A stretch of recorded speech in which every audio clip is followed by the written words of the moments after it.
Hello dear students, my name is Rahul Singh and you are watching Mystic Maths। आज के ये binomial theorem के first lecture में हम लोग बात करने वाले हैं कुछ ऐसी चीज़ों की जिनका यूज हम लोग बाइनोमियल थ्योरम के चैप्टर में बहुत ही ज़्यादा करने वाले हैं। ठीक है, तो बहुत सारे लोग फैक्टोरियल और बाइनोमियल कोफिशिएंट है ना, जिसमें NCR वगैरह आ जाता है, ये सब चीज़ें परमुटेशन कॉम्बिनेशन के चैप्टर में पढ़ चुके हैं। अब कुछ ऐसे भी लोग होंगे जो परमुटेशन कॉम्बिनेशन नहीं पढ़े होंगे, तो खासकर ये वाला लेक्चर जो है उनके लिए है जिनको फैक्टोरियल रिप्रेजेंटेशन और बाइनोमियल कोफिशिएंट के बारे में कोई जानकारी नहीं है। ठीक है, तो आज का ये इंट्रोडक्टरी लेक्चर है। इसमें हम लोग सबसे पहले पढ़ेंगे फैक्टोरियल क्या कहलाता है। अभी फैक्टोरियल को हिंदी में हम लोग बोलते हैं क्रम गुणित। अब इसका क्या मतलब है ये अभी समझ आ जाएगा। क्या बोला हमने कि अगर n कोई नेचुरल नंबर है तो n फैक्टोरियल जिसको रिप्रेजेंट करने का तरीका ये है। ठीक है, ये दोनों ही तरीक़ों से रिप्रेजेंट हो सकता है। इसका मतलब होता है n फैक्टोरियल का मतलब कि पहले n नेचुरल नंबर्स का प्रोडक्ट। क्या बोला मैंने? पहले n नेचुरल नंबर का प्रोडक्ट। जैसे अगर मैंने बोला 5 फैक्टोरियल तो पहले 5 नेचुरल नंबर का प्रोडक्ट हो गया। अब ये मल्टीप्लाई करना, आंसर जो है वो 120 आ जाएगा। अगर मैंने बोला 4 फैक्टोरियल बताओ तो पहले 4 नेचुरल नंबर का प्रोडक्ट, और ये आंसर जो है 24 आ जाएगा। तो ये एक छोटा सा डेफिनेशन है। n factorial means the product of first n natural numbers. Okay, तो मैंने ये लिख दिया 1 2 3 4 कहाँ तक? n तक। इसको मैं रिवर्स करके भी लिख सकता हूँ, n into n minus 1 n minus 2, ऐसे मल्टीप्लाई होते होते 4 3 2 लास्ट में कहाँ तक आ जाएगा? 1 तक। सही है, ये हो गया n फैक्टोरियल। अब अगर देखो यहाँ पे ध्यान से, ये इतने टर्म्स को, इतने वाले टर्म्स को देखो तो क्या दिख रहा है? n माइनस 1 n माइनस 2 कहाँ तक? लास्ट में 4 3 2 1 तक। मतलब अगर यहाँ से देखूँ, मैं उल्टा देखूँ तो 1 2 3 4 कहाँ तक आ रहा है? n माइनस 1 तक। तो डेफिनेशन के अकॉर्डिंग इसका वैल्यू हो जाना चाहिए n माइनस 1 फैक्टोरियल, क्योंकि ये पहले n माइनस 1 फैक्टोरियल का मल्टीप्लिकेशन लिखा हुआ है। तो यहाँ से एक छोटा सा फार्मूला बन जाता है हमारे पास, n factorial is equal to n into n minus 1 factorial. सही है।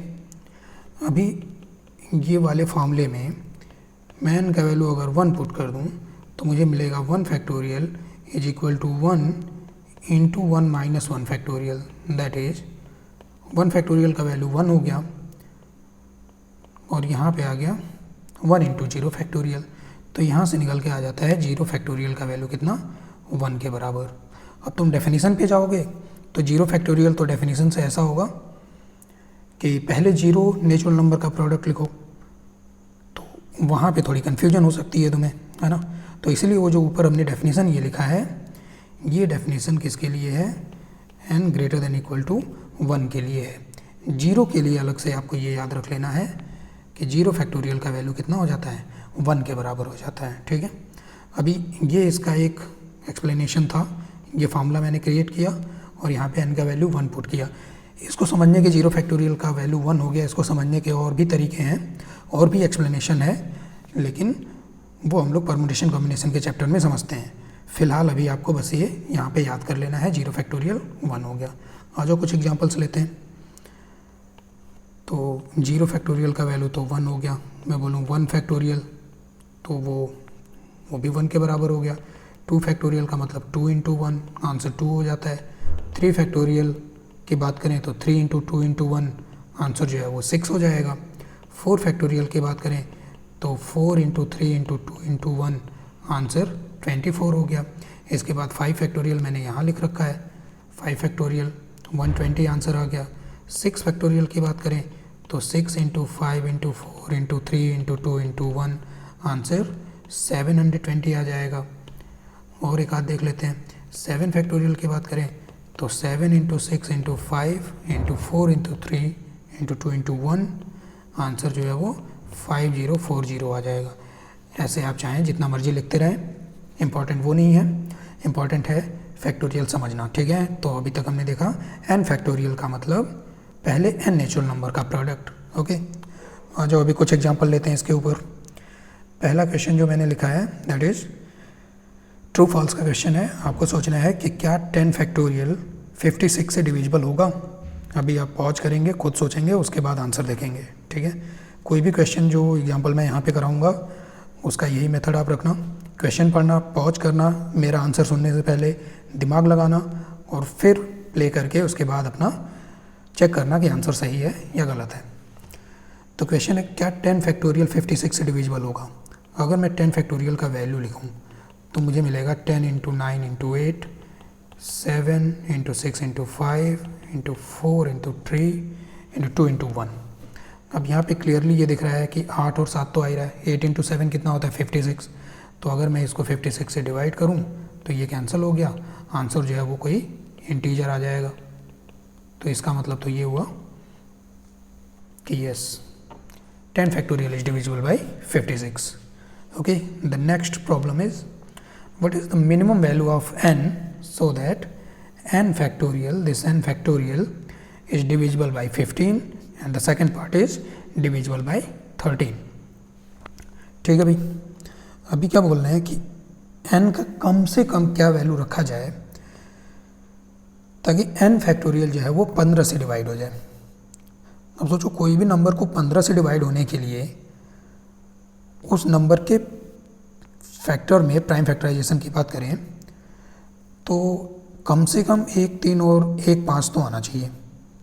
अभी जैसे मान लो लेट मैंने n का वैल्यू रखा 4, ठीक है। तो 4 फैक्टोरियल क्या बनेगा 4 इंटू 3 इंटू 2 इंटू 1।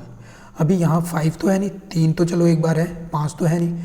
तो जब मैं इसको 15 से डिवाइड करूँगा यानी कि 3 इंटू 5 से, तो ये 3 तो कैंसिल हो जाएगा, ये 5 नीचे रह जाएगा जो कैंसिल नहीं हो पा रहा है और इसकी वजह से डिवीजन पॉसिबल नहीं है, मतलब ये 15 से डिविजिबल नहीं हो पाया, ठीक है। तो कम से कम 1 3 और 1 5 का होना ज़रूरी है। अब मुझे ये सोचना है कि कम से कम n का वैल्यू क्या रखें ताकि फैक्टोरियल में 1 3 और 1 5 आ जाना चाहिए। तो यहाँ पे आप सोच सकते हैं कि n का वैल्यू मुझे क्या रखना चाहिए 5 रखना चाहिए। अब जब 5 फैक्टोरियल हम लिखेंगे 5 इंटू 4 इंटू 3 इंटू 2 इंटू 1, तो 1 5 मिल गया, 1 3 मिल गया। जब इसको 15 से डिवाइड करेंगे तो 5 भी कैंसिल होगा, 3 भी कैंसिल होगा, आंसर जो है वो 8 आ जाएगा, रिमाइंडर कुछ भी नहीं आएगा। इसका मतलब ये 15 से डिविजिबल हो गया, सही है। तो मिनिमम वैल्यू क्या हो गया 5। अब 5 से ज़्यादा वैल्यू रखते जाएँ, 6 रखें 7 रखें, तब तो हमेशा ये 15 से डिविजिबल होते रहेगा, ओके। तो हमें मिनिमम बोला गया था, तो आंसर इज n का वैल्यू पहले वाले के लिए n is 5, okay. Second part क्या बोल रहे हैं n का कम से कम वैल्यू बताओ ताकि n फैक्टोरियल जो हो वो 13 से डिविजिबल हो जाए।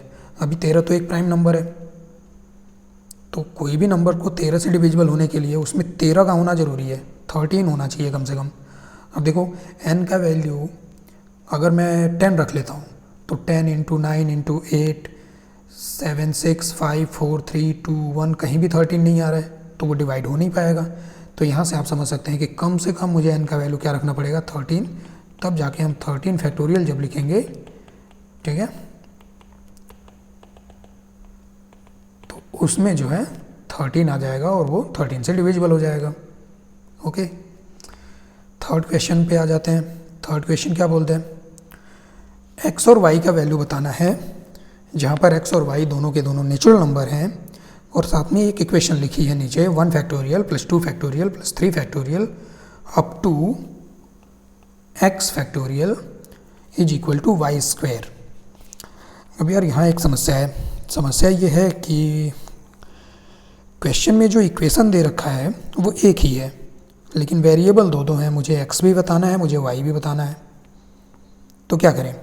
अभी तक तो हमने ये पढ़ा था कि जितने वेरिएबल हैं कम से कम मुझे उतनी इक्वेशन चाहिए, लेकिन नंबर थ्योरी के सवालों में, इंटीजर या नेचुरल नंबर के सवालों में अक्सर ऐसा होता है कि इक्वेशन जो है वो कम होते हैं, वेरिएबल ज़्यादा होते हैं, तो फिर हमें थोड़ा एक्स्ट्रा दिमाग इसमें लगाना पड़ेगा। थोड़ा ढंग से सोचना पड़ेगा। राइट हैंड साइड में मुझे होल स्क्वायर चाहिए किसी नंबर का, तो अब थोड़ा सा एनालाइज करते हैं इधर। जैसे अगर मैं वैल्यू की बात करूं तो 1 फैक्टोरियल का वैल्यू तो 1 हो गया, 2 फैक्टोरियल 2 हो गया, 3 फैक्टोरियल हो गया 6, आगे लिखा होगा 4 फैक्टोरियल, उसका वैल्यू आ जाएगा 24, उसके आगे लिखा होगा 5 फैक्टोरियल, 5 फैक्टोरियल का वैल्यू 120 आ जाएगा। सबको जोड़ना है तो जोड़ते चलो। देखो अगर मैं यहाँ तक ऐड करता हूँ 4 फैक्टोरियल तक, तो आंसर जो है वो 33 आ रहा है। 4 फैक्टोरियल के आगे 5 फैक्टोरियल, 6 फैक्टोरियल, क्योंकि 6 फैक्टोरियल का वैल्यू 720 होता है, ठीक है। 7 फैक्टोरियल का वैल्यू जो है वो 5040 होता है। तो 33 में यानी कि 4 फैक्टोरियल तक के सम में 5 फैक्टोरियल, 6 फैक्टोरियल आगे जितना भी ऐड करते रहेंगे, यूनिट डिजिट पे मुझे हमेशा 3 मिलेगा। Unit digit is always 3। कब? अगर x का वैल्यू मैंने क्या रखा है, 4 या 4 से ज़्यादा रखा है तो सही है, क्योंकि x का वैल्यू जब मैंने 4 लिया तो 4 फैक्टोरियल तक का जो सम हो गया वो 33 हो गया, 33। फिर अगर 4 से मैं ज़्यादा रख लूँ, 5 भी रख लूँ, तो 5 फैक्टोरियल जब ऐड होगा 120 तो आंसर 153 आ जाएगा, ठीक है। 5 फैक्टोरियल, 6 फैक्टोरियल सबके यूनिट डिजिट में 0 है, तो 33 का यूनिट डिजिट 3 ऐड होके यूनिट डिजिट में हमेशा मुझे 3 मिलेगा। और एक बात, ये बड़ी ऑब्जर्वेशन वाली बात है, इम्पॉर्टेंट बात है कि किसी भी नेचुरल नंबर के परफेक्ट स्क्वायर में यूनिट डिजिट में 3 नहीं आ सकता है। अब ये आप करके देख लो, ठीक है। अब अगर ऐसा है तो फिर तो ये बात क्लियर हो गई कि x का वैल्यू 4 या 4 से बड़ा नहीं हो सकता। अब यार जब 4 या 4 से बड़ा नहीं हो सकता तो we are left with very limited choice, that is x is equal to 3, x is equal to 2 and x is equal to 1। अब ये वाला केस तो क्या हो गया भाई, गलत हो गया। 4 या 4 से बड़ा तो ले नहीं सकते, नेचुरल नंबर है। 1 2 3 ही बचा अभी, तो चलो देख लेते हैं भैया। अब x बराबर अगर 3 लिया मैंने, तो 1 factorial plus 2 factorial plus 3 factorial तक मुझे जोड़ना है। तो आंसर क्या हो गया, 1 2 3 और 6 9, 9 बराबर वाई स्क्वायर। तो यहाँ से y का वैल्यू भी 3 आ गया, सही है। ये एक पॉसिबल आंसर हो गया, x is equal to 3, y is equal to 3। दूसरा देखते हैं, अगर x बराबर 2 रखा हमने, तो फिर मुझे ऐड करना है पहले 2 टर्म 2 फैक्टोरियल तक। तो वैसे में तो मुझे क्या मिलेगा, 1 + 2 3 is equal to y square, और यहाँ से y का कोई भी नेचुरल वैल्यू नहीं आएगा, ठीक है। लास्ट एक और केस बच गया, x बराबर अगर 1 रखा तो y बराबर क्या आ गया 1। तो यहाँ से सिर्फ आंसर की बात करें तो 2 पॉसिबल आंसर आ गए, x इज इक्वल टू 1 और y is equal to 1, x is equal to 3, y is equal to 3। ये 2 पॉसिबल आंसर हो गए, ठीक। फोर्थ क्वेश्चन देखते हैं। फोर्थ क्वेश्चन क्या है, अगेन x का मुझे मैक्सिमम वैल्यू बताना है, जहाँ पर x एक नेचुरल नंबर है, इस तरीके से कि 12 फैक्टोरियल डिवाइडेड बाई 3 का पावर x जो है वो एक इंटीजर है। इंटीजर बोलने का मतलब ऐसे ही बोल सकते हैं कि 12 फैक्टोरियल जो है वो 3 के पावर x से कम्प्लीटली जो है वो डिवाइड हो जाए, सही है। अच्छा, अभी मैं 12 फैक्टोरियल की अगर बात करता हूँ तो 12 फैक्टोरियल का वैल्यू तो ये लिख दिया भाई मैंने, सही है। 12 फैक्टोरियल का मतलब पहले 12 नेचुरल नंबर का प्रोडक्ट, ओके। अब मुझे सोचना है कि नीचे x का मैक्सिमम क्या वैल्यू रखें ताकि ये पूरा पूरा क्या हो जाए, डिवाइड हो जाए। अब यार डिवाइड हो जाएगा, वो 3 के फैक्टर्स हैं, 3 का ही पावर है, तो 3 × 3 × 3 ऐसे कुछ होना चाहिए, है ना। डिनोमिनेटर की बात कर रहा हूँ मैं। कुल मिला जुला के ऐसे हम समझ सकते हैं कि 3 जो है वो कैंसिल हो जाना चाहिए।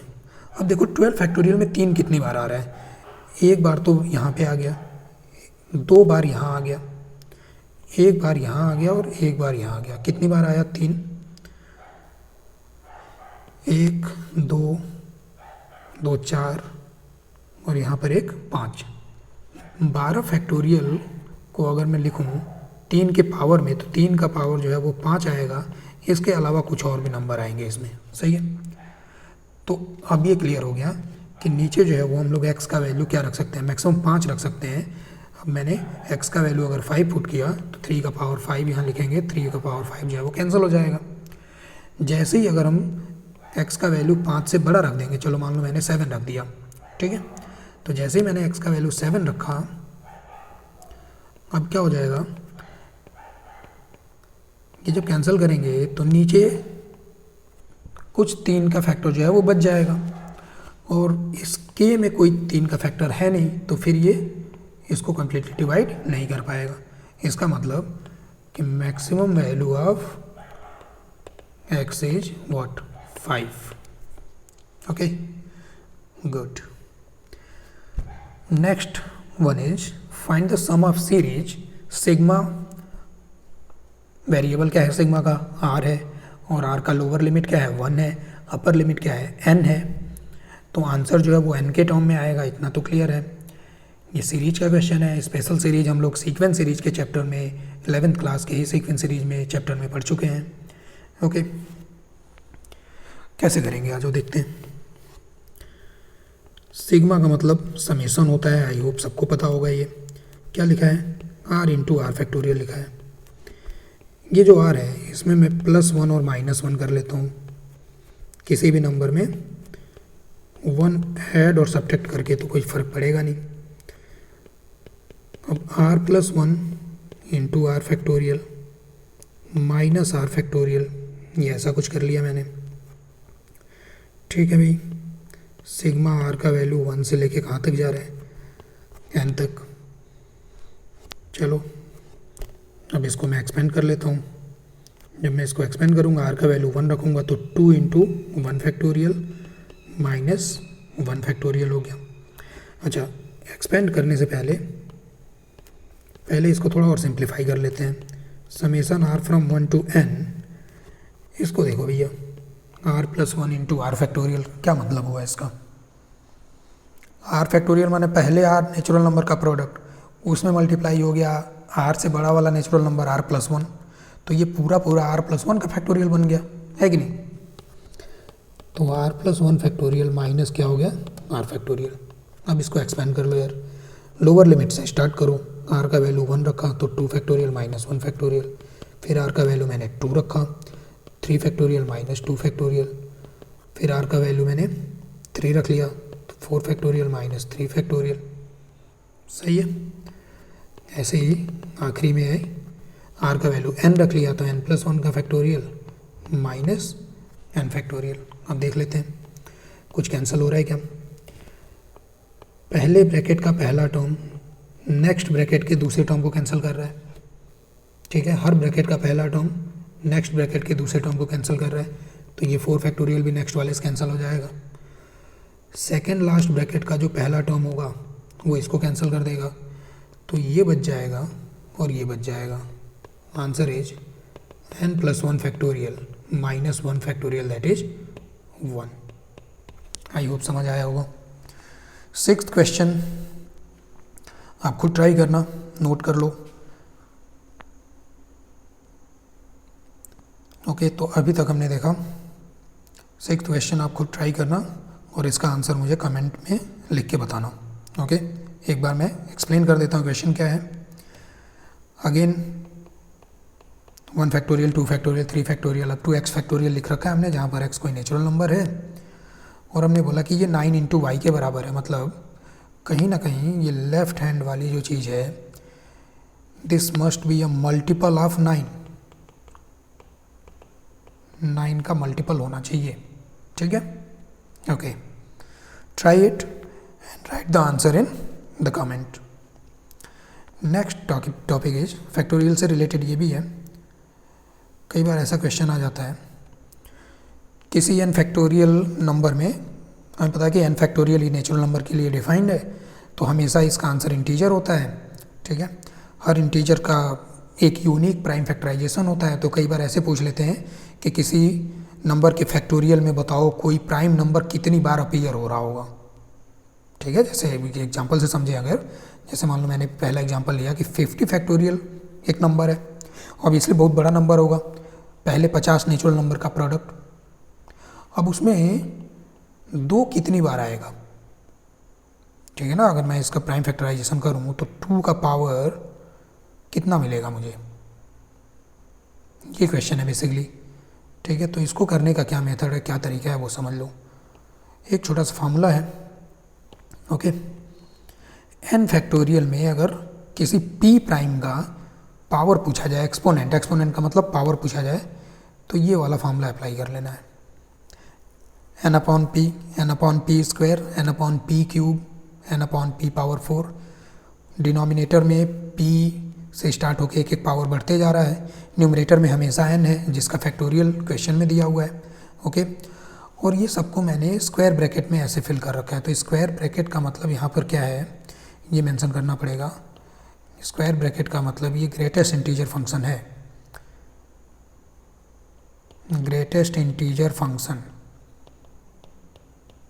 जिनको नहीं पता है उनके लिए मैं लिख दूँ, ग्रेटेस्ट इंटीजर ऑफ x का मतलब होता है integral value less than, just less than और इक्वल टू x। नहीं समझ आया तो एग्जांपल से समझ आएगा। 5.7 का ग्रेटेस्ट इंटीजर, हमेशा आंसर इंटीजर आता है इसका। इंटीग्रल वैल्यू हमने बोला, इंटीग्रल वैल्यू, सही है। या तो जो अंदर लिखा है उसके बराबर होगा या उससे जस्ट छोटा वाला। तो 5.7 से जस्ट छोटा वाला इंटीजर क्या है, 5 है। अगर मैं बोलूँ -7.3 का ग्रेटेस्ट इंटीजर बताओ, तो आंसर जो है वो -8 हो गया, क्योंकि -7.3 से जस्ट छोटा इंटीजर -8 होगा। अगर मैं बोलूँ कि 12 का ग्रेटेस्ट इंटीजर बताओ, तो आंसर 12 ही हो गया, क्योंकि 12 खुद ही इंटीजर है, सही है। तो ये हो गया ग्रेटेस्ट इंटीजर। अब एग्जाम्पल लेते हैं और देखते हैं ये फार्मूला कैसे काम करता है। तो 2 का पावर मुझे बताना है 50 फैक्टोरियल में। तो फार्मूले के हिसाब से 50/2, ग्रेटेस्ट इंटीजर साइन के अंदर सब रखते जाओ। 50/2 का पावर एक एक बढ़ते जाएगा। 50/2 का पावर 3 हो गया, 50/2 का पावर 4 आ गया। अब कोई सोच रहा होगा ये कब तक करते रहेंगे, तो वो अभी समझ आ जाएगा कब तक करते रहेंगे। 50/2 का पावर मैंने 5 लिख दिया इधर। 50/2 का पावर मान लो एक और लिख दिया मैंने 6, सही है। अब आ जाओ देखते हैं। 50/2 इज़ 25, तो उसका ग्रेटेस्ट इंटीजर हो गया 25। 50/4 will be 12 point something, 12 point something का greatest integer will be 12। 50/8 will be 6 point something, greatest integer is 6। इसको देखो 50 क्या लिखा है 16 विल बी 3 पॉइंट समथिंग, तो उसका ग्रेटेस्ट इंटीजर हो गया 3। आगे क्या लिखा है 50/32, 50/32 इज 1 पॉइंट समथिंग, तो ग्रेटेस्ट इंटीजर हो गया 1। उसके आगे जो लिखा है 50/64, न्यूमरेटर कम हो गया, डिनोमिनेटर देखो ज़्यादा हो गया, तो आंसर जो है डिवाइड करेंगे तो पॉइंट में आएगा 0 पॉइंट समथिंग करके, और 0 पॉइंट समथिंग का ग्रेटेस्ट इंटीजर क्या हो जाएगा 0। अब इसके आगे तुम्हें समझ आ गया, लिखने की ज़रूरत नहीं है, क्योंकि इसके आगे जब आंसर जो है वो सारे 0 ही आते रहेंगे। बस इनको ऐड कर लो यार, इनको ऐड कर लिया, बस इनको ऐड किया। 6 3 9 1 10, 10 और 12 हो गया 22, 22 5 27 और 20 हो गया 47। तो इसका मतलब 50 फैक्टोरियल, ये जो बहुत बड़ा सा नंबर होगा, इसमें 2 कितनी बार अपीयर होगा 47 बार, 57 टाइम्स। गुड। अगला क्वेश्चन क्या है, बोल रहे हैं 120 के फैक्टोरियल में, अगर 120 के फैक्टोरियल को कैलकुलेटर से सॉल्व करें, ऐसे तो हाथ से तो कर नहीं पाएंगे, तो उसके लास्ट में कितने जीरो आएंगे। अब ये तो अजीब सा सवाल हो गया, कितने जीरो आएंगे, ऐसा तो कोई फार्मूला पढ़ा नहीं हमने, लेकिन हाँ जो ऊपर फार्मूला हमने पढ़ा है उसका यूज कर सकते हैं हम लोग। कैसे, सोचो, किसी भी नंबर में जीरो आने के लिए उसको 10 का मल्टीपल होना पड़ेगा, और जैसे ही कोई नंबर 10 का मल्टीपल होगा उसमें 2 और 5 का होना ज़रूरी है। मतलब उसके प्राइम फैक्टर की बात करें, जैसे अगर मैं लिखूँ यहाँ पर 35, तो 35 का प्राइम फैक्टराइजेशन विल बी 5 × 7। अब इसमें देखो सिर्फ 5 है, 2 नहीं है, इसीलिए 2 और 5 मिलके 10 नहीं बना, तो ये 35 जो है 10 का मल्टीपल नहीं है। अगर मैं लिखूँ 40 का प्राइम फैक्टराइजेशन 2 × 2 × 2 × 5, तो 1 5 और 1 2, ये क्या है 1 10 बन गया, तो इसलिए ये उसके लास्ट में एक जीरो आ गया। अगर मैं लिखूँ 100 का प्राइम फैक्टराइजेशन 2 × 2 × 5 × 5, तो देखो इसमें 2 बार 2 है और 2 बार ही 5 है, तो ये दोनों मिलके 10 बन गए। तो क्या समझ आया कि किसी नंबर के लास्ट में कितने जीरो होंगे जितने 2 और 5 का पेयर बन जाएगा। जैसे किसी नंबर में 3 बार 2 है और 4 बार 5 है, तो पेयर कितनी बार बना? 3 बार। तो इसलिए उस नंबर के एंड में 3 जीरो दिखाई देंगे। तो कहीं ना कहीं मुझे 120 के फैक्टोरियल में ये जानना है कि 2 का कितना पावर बनेगा और 5 का कितना पावर बनेगा। तो 2 के पावर के लिए तो भैया इसको ये सब करते रहना पड़ेगा, फार्मूला लगाते रहो, 2 का पावर नीचे बढ़ाते रहो ग्रेटेस्ट इंटीजर साइन के अंदर, ठीक है। ये 2 का पावर 5 है, आगे 120/2 का पावर 6 आ गया, उसके आगे 120/2 का पावर 7 आ गया। आगे करने की ज़रूरत नहीं पड़ेगी।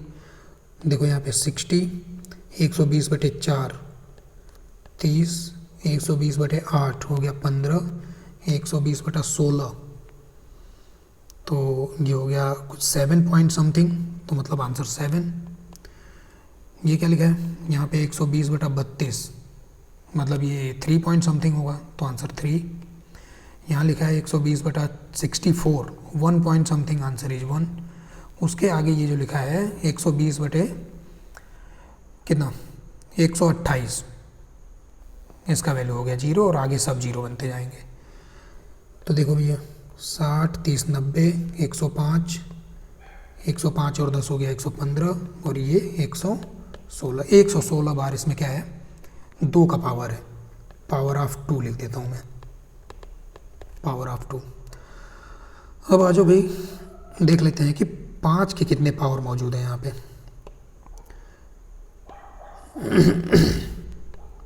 तो 5 के पावर के लिए मुझे 5 से ऐसा डिवाइड करते रहना पड़ेगा, सही है। ध्यान रहे सिर्फ प्राइम नंबर के लिए ये फार्मूला है, पी का वैल्यू प्राइम होना चाहिए। अब कोई बोले 6 का पावर बताओ, तो 6 स्क्वायर 6 क्यूब इनसे नहीं डिवाइड करना है, ठीक है। अगर ऐसा होता तो सीधे मैं 10 फैक्टोरियल से नहीं डिवाइड कर दिया होता, मैं क्यों 2 और 5 से अलग अलग कर रहा हूँ, ठीक है। इधर 5 का पावर 4 आ गया, आगे लिखने की ज़रूरत नहीं है। 120/5 हो गया 24, प्लस 120/25, ये 4 पॉइंट समथिंग आएगा, तो आंसर जो है वो 4 हो गया। आगे क्या लिखा है 120/125,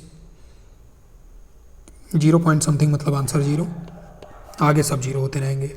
ऐड किया 28, पावर ऑफ 5 जो है वो कितनी बार है? 28 टाइम्स है। 28 बार 5 है, 116 बार 2 है। 2 और 5 का पेयर कितनी बार बनेगा? इनमें जो कम है 28 बार बनेगा, सही है कि नहीं। 28 बार 5 2 के साथ कंबाइन करके 10 बना दिया, उसके बाद तो 5 बचा ही नहीं 2 के साथ कंबाइन होने के लिए। तो आंसर यही हो गया 120 फैक्टोरियल के अंत में लास्ट में 28 जीरो दिखेंगे, सही है। अगला क्वेश्चन क्या है? अगला क्वेश्चन है 130 के फैक्टोरियल में, नहीं 130 के फैक्टोरियल को 6 के पावर r से डिवाइड करें तो पूरा कंप्लीटली डिविजिबल हो जाए। इसके लिए r का क्या मैक्सिमम वैल्यू रख सकते हैं? अब देखो क्वेश्चन पूछने का तरीका अलग है, अभी जो हमने सवाल किया है ये बिल्कुल वैसे ही है। 6 के पावर से डिवाइड करना है, तो 6 के पावर से डिवाइड करना है मतलब 6 होता है 2 × 3, तो कहीं ना कहीं मुझे ये जानना पड़ेगा कि ये 130 के फैक्टोरियल में 2 का पावर कितना लिखा है और 3 का पावर कितना लिखा है, सही है। मान लेते हैं, चलो मान लेते हैं कि 2 का पावर है 15 और 3 का पावर है 20, सपोज, मुझे पता नहीं ऐसे लिख दिया मैंने, ठीक है। तो 6 के पावर r से डिवाइड होने के लिए फिर यही सोचो कि कितनी बार 6 बन जाएगा।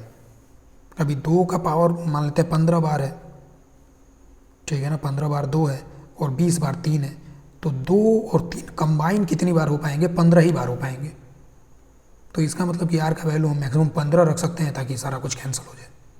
ठीक है, तो ये मैं कर नहीं रहा हूँ, तुम ये खुद करना, पावर ऑफ 2 बताना, पावर ऑफ 3 लिखना, फिर तुम्हें ये पता चल जाएगा कि 2 और 3 को कितनी बार कंबाइन किया जा सकता है। ठीक है, जो भी आंसर होगा उसको लिखना, ज़रा कमेंट में देखेंगे सही है या गलत है। अगला क्वेश्चन क्या है?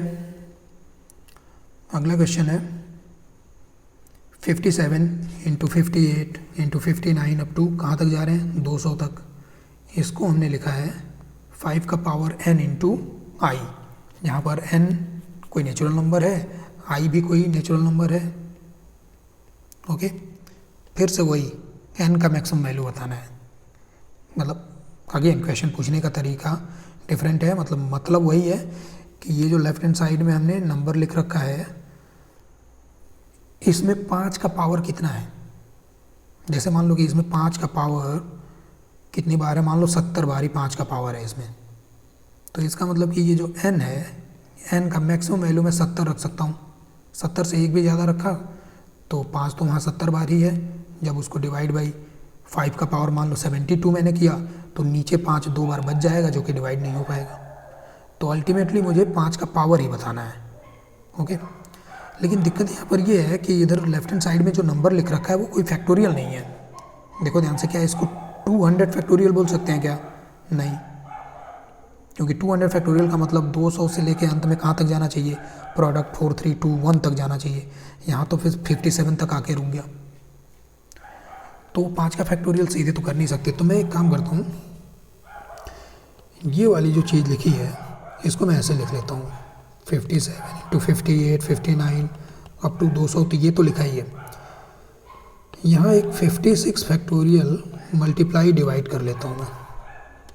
अब इसका मतलब क्या हुआ, ऊपर न्यूमरेटर में जैसे ही मैंने 56 का फैक्टोरियल मल्टीप्लाई किया तो 56 इंटू 55 यहाँ पे वो लास्ट में कहाँ तक गया? 1 तक चला गया।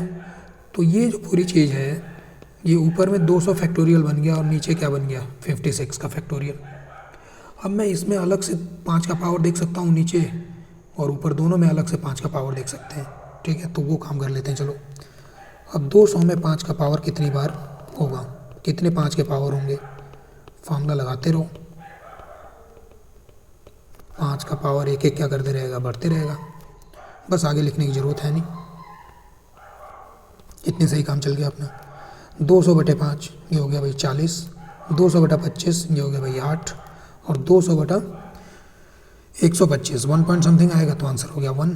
आगे जो है वो 200/625 आ जाएगा, वो 0 हो जाएगा। तो ये कितना हो गया? 49। सही है। ओके, 56 में देख लेते हैं 5 का पावर कितनी बार आएगा।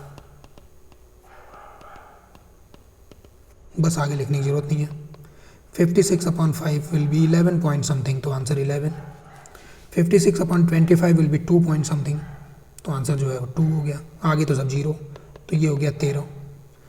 अब इसका मतलब आ जाओ फिर से यहाँ पे ऊपर 200 फैक्टोरियल में कितने 5 के पावर हैं? 49। मतलब 5 का पावर 49 इंटू सम एक्स लिख दिया मैंने। ठीक है, बाकी सारे फैक्टर इसमें हैं, मुझे 5 की ज़रूरत है, बाकी सबको छोड़ो। 56 में कितनी 5 के पावर है? 13। 5 का पावर 13 और कोई नंबर आ गया इधर, मैंने y लिख दिया। इफ़ेक्टिवली इस पूरे नंबर में 5 का कितना पावर बचा है? ऐसे कट कर दो। 5 का पावर कितना? 36